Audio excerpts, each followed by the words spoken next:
Una empresa tan importante como lo fue el descubrimiento y la conquista de América fue sin duda el comienzo de una literatura. Los españoles se dedicaron a plasmar, a transmitir cada uno de los sucesos recolectados de esta transición. Algunos se enfocaron en la defensa de los indios. Como máximo exponente de esta rama se encuentra Fray Bernardino de Sahagún. Su nombre deriva de la villa donde nació, Sahagún, España, en 1499. Este es un municipio pequeño ubicado entre dos ríos. Es un municipio cargado de cultura y religión. De allí se puede decir que se origina ese aire misionero y franciscano del cronista. Cabe resaltar que en el año en que nació Sahagún, en España acontecieron sucesos importantes. Uno fue la rebelión de los moriscos, que fue un bautismo y una conversión masiva forzada por los reyes católicos. Se dio la primera gramática europea, que es lo que conocemos como la lengua castellana, y se fundaron facultades de Derecho, Arte y Teología. Sahagún es autor de varias obras en náhuatl, que es una macrolengua, y en castellano. Sus obras y su método son declarados por la UNESCO como Memoria del Mundo y pertenecen al legado de la historia universal. Este cronista aprendió latín, historia, filosofía y teología. Se consagró al servicio de la Iglesia y de Dios. Fue por esta razón que en 1529 partiría a la recién conquistada Nueva España, lo que sería México. Sus superiores religiosos lo enviaron allí para que aprendiera la lengua, lo enviaron directamente al campo por esta razón. Sahagún, interesado por penetrar en la conciencia indígena, se propuso, hizo una minuta, un cuestionamiento de las cosas que quería llegar a aprender en este lugar. Entre los temas principales estaban los himnos de los dioses, los cantares profanos, los antiguos discursos, los proverbios y refranes indígenas, las doctrinas religiosas, mitos y leyendas, el calendario, las costumbres de los señores, o sea, los sacerdotes, los textos en los que se describen las diversas profesiones de los sacerdotes, los sabios, los artistas, los mercaderes y la gente del pueblo. Con él mismo lo dijo, le interesaba conocer todas las cosas divinas, o por mejor decir, idólatras y humanas y naturales de esta Nueva España. Con lo antes hablado, Sahagún se ganó el cariño de los indios. Él llegó a enseñar latín en los colegios indígenas, donde se enseñaba la Trinidad, donde se enseñaba la medicina indígena, el arte, de leer los libros antiguos, aprender a leer los jeroglíficos. Todo esto le costó gran dificultad al cronista con sus superiores, ya que él y su manera de hacer el evangelio o su misión respetaba totalmente las costumbres ancestrales, y esto pues tenía muchos contras entre los máximos religiosos. Aparte de eso, también tuvo inconvenientes políticos, ya que sus obras se clasificaban como una amenaza. Las obras de Sahagún se tornaban como paganas por los europeos. Aún así, con todos esos contras que tuvo, él se dedicó y se vinculó con su vida totalmente a esta causa hasta el día de su muerte, que fue en México en 1590. Este cronista dejó en su paso y en su legado varios discípulos, los formó, y con ellos conllevó a varias investigaciones. Entre estas investigaciones se encuentra la obra conocida y cumbre de este cronista, La Historia General de las Cosas de Nueva España, que su proceso conllevó casi 30 años. Sahagún, directamente o por informantes confiables, logró transmitir un formidable legado artístico que la tradición cultural había acumulado a través de la oralidad por cientos de años. A modo de características usadas en esta obra, Se ve el reflejo de varias figuras literarias, entre ellas la prosopografía, que es la descripción física de una persona. Se ve alrededor de toda la obra como el autor hace mucho énfasis en la descripción de los personajes. También se ve el uso de la etopeya, que es la descripción de las cualidades psicológicas y morales de las personas. Obviamente, dentro de este conjunto de descripción, se ve que el autor tiene una perspectiva subjetiva y también una perspectiva objetiva. Subjetiva, ya que él en varios párrafos de la obra hace referencia a su punto de vista, interviene con sus propios pensamientos y sentimientos. Y en el ámbito objetivo, porque se ajusta a la realidad que está describiendo, se ajusta al espacio y tiempo de la comunidad donde está citando, que sería México Antiguo. Sería nefasto yo no decir que la obra en su esplendor hace uso del símbolo, de ese doble sentido, de un sentido más literal y mucho más profundo, en actos como el sentido que le dan al corazón, a diferentes partes del cuerpo, que ya más adelante las abordaremos. Esta obra es una obra histórico-antropológica. Histórico porque hace parte de esa reconstrucción de la historia del Antiguo México y como tal, como ya lo hemos mencionado, hace parte de ese legado de la historia universal. Es antropológica porque estudia al ser humano de una forma íntegra, sus características físicas y las características como tal de su cultura. Esta obra es considerada un tesoro de conocimientos etnográficos, ya que el autor, por medio de la observación, dio cuenta de las prácticas culturales de estas personas, se integró en esos grupos sociales y así pudo tener un contraste de los discursos y la práctica de lo que hablaban las personas. Como ya lo mencioné y cabe recalcarlo, esta obra habla sobre la gente y sobre la cultura del centro de México antiguo.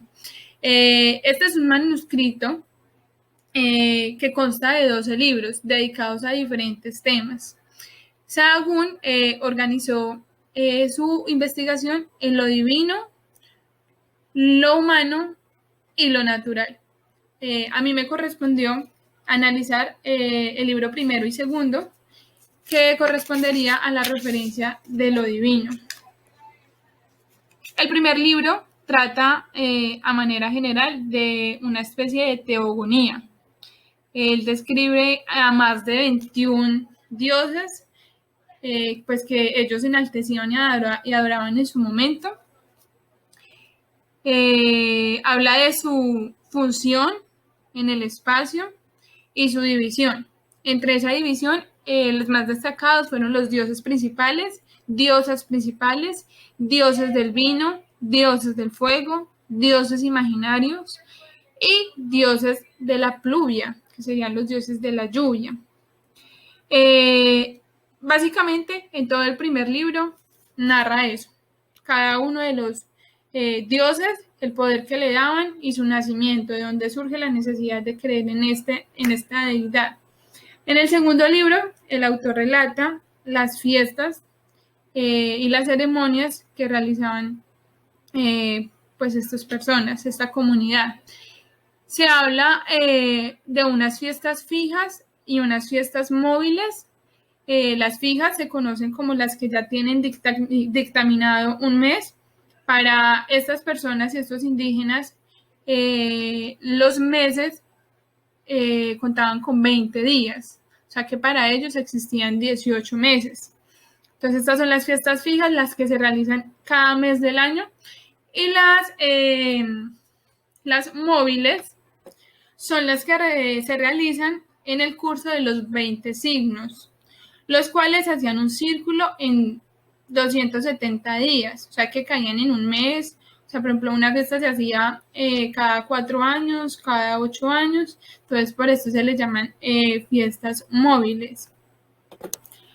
Estos indios a cada fiesta le daban un nombre se celebraban con mucha rigurosidad. Ya pues hacía manera general de explicación y características de la obra. Ya quiero empezar a hablar un poco de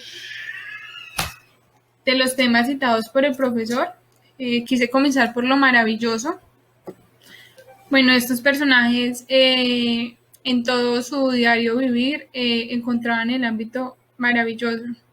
Para ellos, el que floreciera una flor, valga la redundancia, no era parte de la cotidianidad, sino que tenían que meterle un sentido místico y le atribuían deidad a todo lo que veían ordinario en su diario vivir. Por ejemplo, el hecho de que llueva en ciertas ocasiones del año se debe a la deidad de las lluvias. Y por ende, con las lluvias se consigue los árboles, los alimentos, y por esto ellos daban tributo a algo sobrenatural, a algún símbolo sobrenatural. Para ellos que ocurriera una discordia en la calle, una pelea, no era algo normal, cotidiano, sino que se lo atribuían a alguna deidad. En este caso sería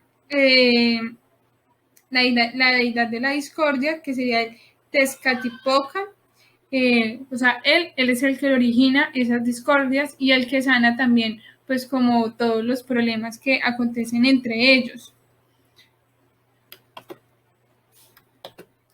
Otro ejemplo es el atributo a las cosas materiales, su inteligencia, la manera de que ellos podían crear un florero, una vajilla. Para ellos no era normal, no era algo humano, sino que se lo atribuían a una deidad, que esta sería la diosa de los mantenimientos, que les llaman Xicomécatl. A ella se debe el uso de las cosas y también se le da la atribución de que creó el pan y los guisos. También los aceites que ellos lograban rescatar de elementos naturales y lograban sanar las enfermedades, no creían que fuera por ellos mismos, por su propio intelecto, sino que todos estos aceites y todas estas cosas medicinales también se lo atribuían a una persona, a una deidad, a algo sobrenatural. Por ejemplo, Tazaputatena es la diosa del aceite que servían para las enfermedades.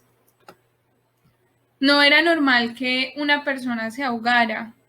Si alguien se ahogaba era porque alguien lo concedió así, alguien lo quiso así. Hay una fuerza superior que otorga que eso pase, que da su ira y permite esas catástrofes. En este caso sería Calciutilque, que es el que ahoga a las personas, que hace anegar los navíos, y a este le dan esas atribuciones. Incluso en ámbitos tan emocionales como lo es el amor, para ellos uno fracasar en el amor no es algo natural, sino que es algo concebido y ya previamente planeado, y ese se le debe a un dios que se llama Taculteud, que es el de las cosas carnales, el de la lujuria, y el que permite los amores torpes. Entonces, siendo así, considero que ese es el ámbito maravilloso que le dan a todo su espacio. También algo que me llamó mucho la atención es que ellos tostaban el maíz y pues como conocemos nosotros, al tostar el maíz se convierte en palomita. Para ellos eso era una flor blanca y simbolizaba paz, serenidad y amor para con ellos de los dioses. Entonces, todas estas cosas cotidianas, ellos la convertían en algo maravilloso. También en esto maravilloso, creo y quiero aportar como un devenir histórico. Lo que ellos crearon, la mazamorra, que viene desde esos tiempos, que lo crean con una concepción maravillosa, para nosotros ya es un devenir histórico y un aporte, al igual que los tamales, los ramos de flores y cosas como rituales como el ayuno, que eran cosas para ellos muy importantes y ya se convierten en un devenir histórico. Quisiera también agregar en este devenir histórico cómo ellos crean desde el antiguo México 3 formas de escritura, que sería la pictográfica, la ideográfica y la fonética, que hasta nuestros días ha sido un aporte muy esencial, y cómo ellos comenzaron primero con pinturas y después en su lenguaje empezaron a transmitir tanto conocimiento cultural y artístico. Desde la visión heroica, considero que consideraban a esos héroes, a los sátrapas, que eran los sacerdotes, los señores de estos pueblos, los que tenían total libertad y eran capaces de leer los antiguos textos. Estos sátrapas eran considerados como los máximos exponentes de la cultura, los que realizaban las ceremonias, los rituales, los que vigilaban estas formas culturales. Entonces, para todo el pueblo ellos tenían un papel fundamental, un papel de heroísmo, porque eran los que transmitían esos conocimientos. También en la obra se hablan de ciertos hombres que eran considerados como deidades. Estos eran considerados como Hércules, con gran fuerza, vigorosos, y que tenían dentro de sí un fuego vivo. Eran algunos hombres de selección que también daban paso pues a todos estos rituales y eran personajes importantes de las fiestas.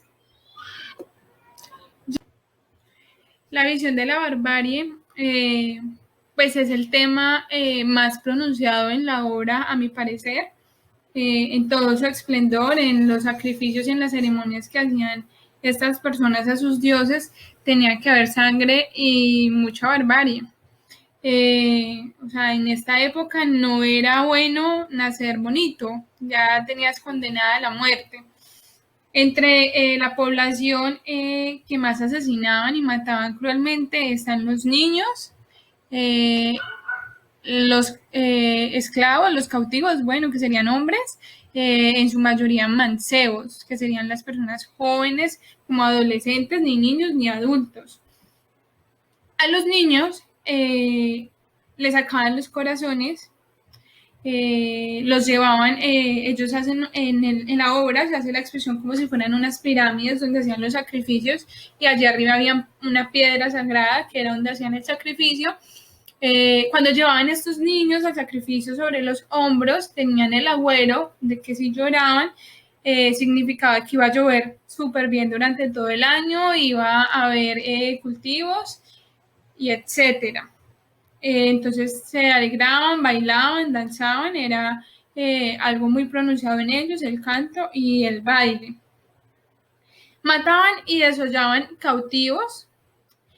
Desollar, pues como ya yo creo que todos lo sabemos, le quitaban la piel, le arrancaban el cabello desde la coronilla, y el cabello era considerado una reliquia para los dueños de estos cautivos.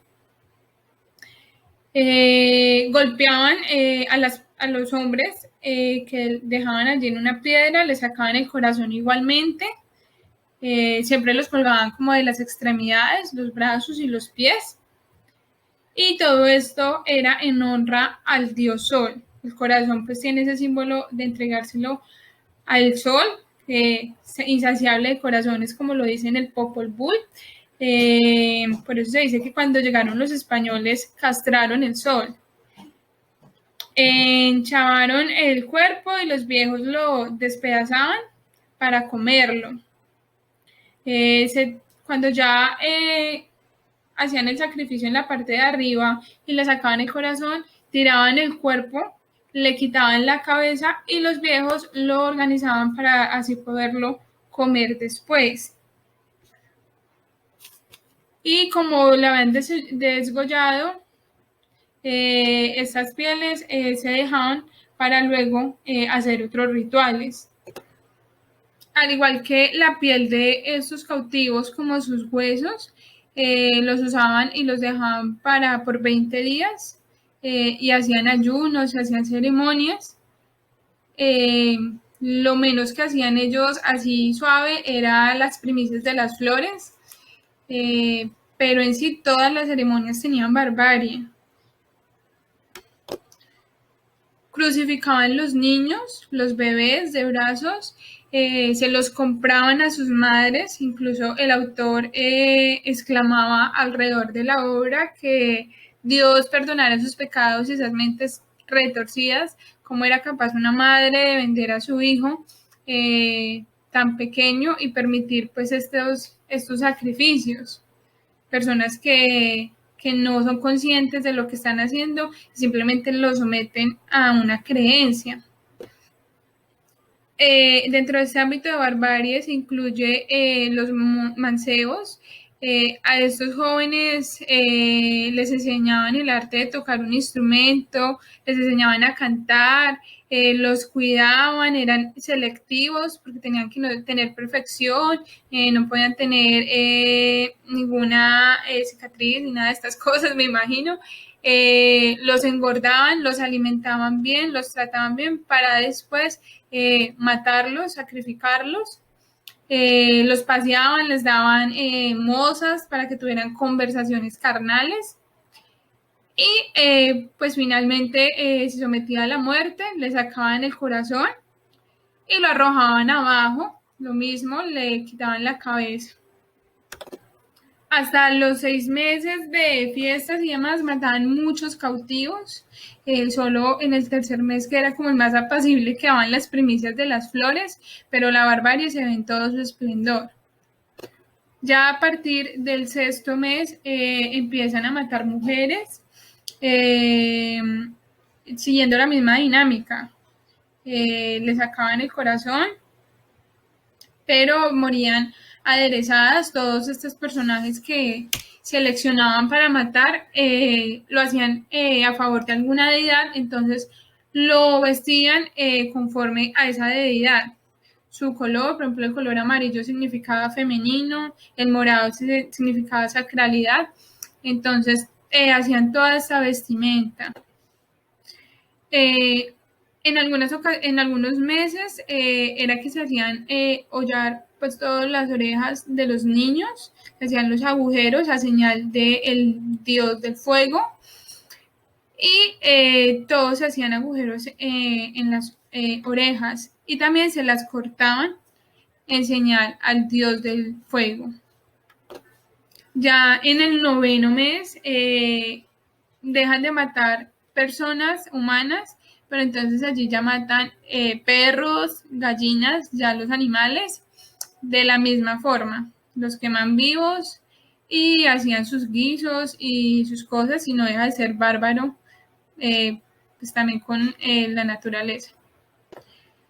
El 10º mes, uno de los más crudos, donde a los esclavos los ataban de manos y pies antes de que murieran y los echaban al fuego. Le dejaban que se quemara, pero antes de eso le echaban un polvo para que perdieran el sentido. Entonces ya los metían en el fuego, dejaran que se quemaban y antes de que murieran los sacaban, les quitaban el corazón, los tiraban abajo y colgaban sus cuerpos en un árbol. Tenía que tener medidas exactas y todo. Y pues estos restos de esta persona se conservaban en algunas de las casas de los dueños. A las mujeres no se les hacía saber que las iban a matar, ellas no podían saber porque se entristecían y eso era de mal agüero, pero estas también las mataban, las desollaban y sus pellejos los usaban después los mancebos que también iban a matar. El mes 13, uno de los que más muertes se hacen porque se dice que es la llegada de los dioses, es donde más matan cautivos, pues mataban cautivos en esa época y era donde más canibalismo había. Cabe resaltar que ellos, como para apaciguar toda esta barbaridad, daban de comer a los pobres, cultivaban flores, hacían atributos de flores, también hacían escultura, todo esto como apaciguando. tanta barbarie que causaban.